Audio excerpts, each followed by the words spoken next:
सूरजपुर गांव में रहने वाला वीरेंद्र एक गरीब मजदूर था। उसकी पत्नी कावेरी के साथ वह छोटी सी झोपड़ी में रहता था।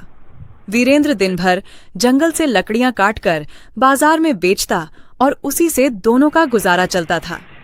एक साल गांव में ऐसा सूखा पड़ा कि लोगों के घरों में खाने तक की कमी हो गई।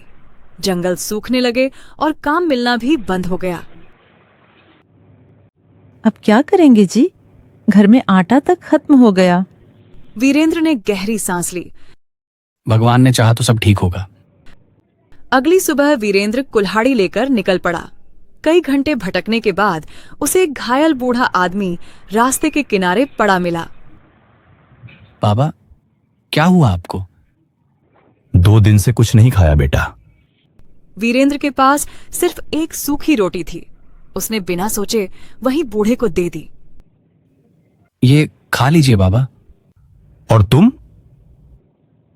मैं बाद में कुछ इंतजाम कर लूंगा। बूढ़ा मुस्कुराया। उसकी आंखों में अजीब चमक थी। वीरेंद्र वहां से अपनी कुल्हाड़ी लेकर चला गया। शाम होने लगी और वीरेंद्र रास्ता चलते चलते भटक गया।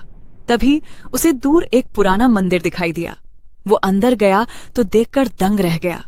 वही बूढ़ा आदमी मंदिर के बीचों बीच सिंहासन जैसी आसंदी पर बैठा था। आ गए वीरेंद्र? आप? मैं इस मंदिर का रक्षक हूं। आज मैंने तुम्हारी परीक्षा ली थी। वीरेंद्र चुप खड़ा रहा। बूढ़े ने उसे एक पुराना तांबे का लोटा दिया। जब भी सच्चे मन से जरूरत होगी, इसमें भोजन और धन प्रकट होगा, लेकिन याद रखना, इसका उपयोग सिर्फ जरूरत के लिए करना। वीरेंद्र लौटा लेकर घर लौट आया। कावेरी घबराई हुई थी। इतनी देर क्यों हो गई? वीरेंद्र ने सारी बात बताई।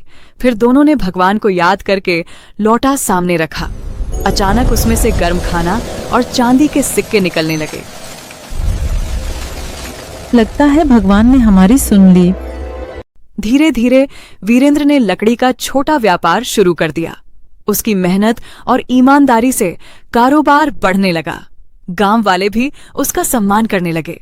लेकिन गांव का लालची जमींदार रणवीर सिंह यह सब देखकर जलने लगा।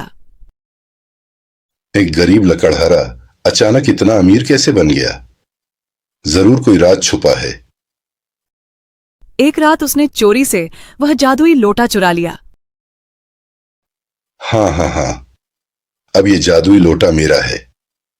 चल, अब इसमें से ढेर सारा सोना निकाल। लेकिन जैसे ही उसने लालच किया, लोटे से काला धुआं निकलने लगा और पूरा कमरा अंधेरे से भर गया। रणवीर डर के मारे कांपने लगा। अगली सुबह गांव वालों ने उसे बदहवास हालत में देखा। उधर वीरेंद्र दुखी बैठा था। तभी मंदिर वाला रक्षक फिर उसके सामने प्रकट हुआ। डरो मत वीरेंद्र, सच्चे इंसान की मदद भगवान हमेशा करते हैं। उसने मुस्कुराकर लोटा वापस दे दिया। याद रखो, ईमानदारी से कमाया हुआ सुख ही असली दौलत होता है। उस दिन के बाद वीरेंद्र ने गांव के गरीब लोगों की मदद शुरू कर दी और जो आदमी कभी जंगल में अकेला लकड़ियां काटता था, आज वही पूरे सूरजपुर गांव का सबसे सम्मानित इंसान बन चुका था।